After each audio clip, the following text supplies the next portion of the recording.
Genesis chapter 2. Thus the heavens and the earth were completed in all their vast array. By the seventh day God had finished the work he had been doing. So on the seventh day he rested from all of his work.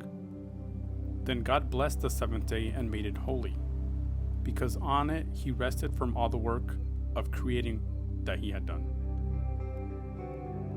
Adam and Eve.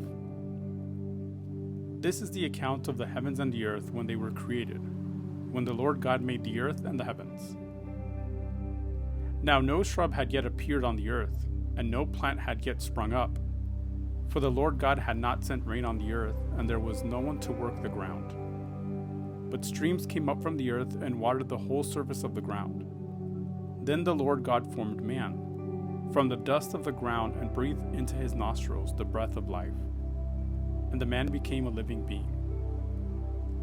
Now the Lord God had planted a garden in the east, in Eden, and there he put the man he had formed.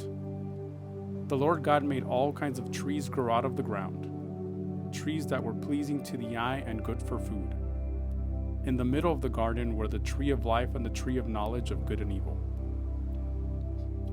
A river watering the garden flowed from Eden. From there it was separated into 4 headwaters.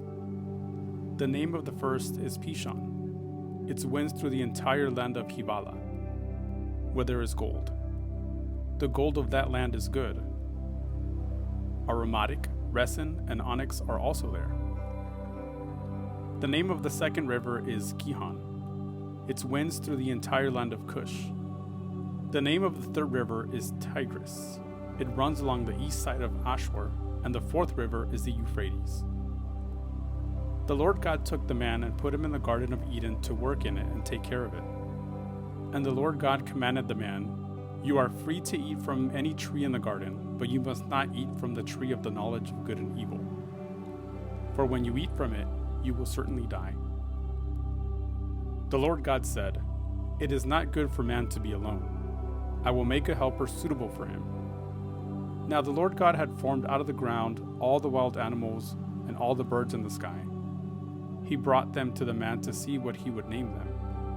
And whatever the man called each living creature, that was its name. So the man gave names to all the livestock, the birds in the sky, and all the wild animals. But for Adam, no suitable helper was found. So the Lord God caused the man to fall into a deep sleep.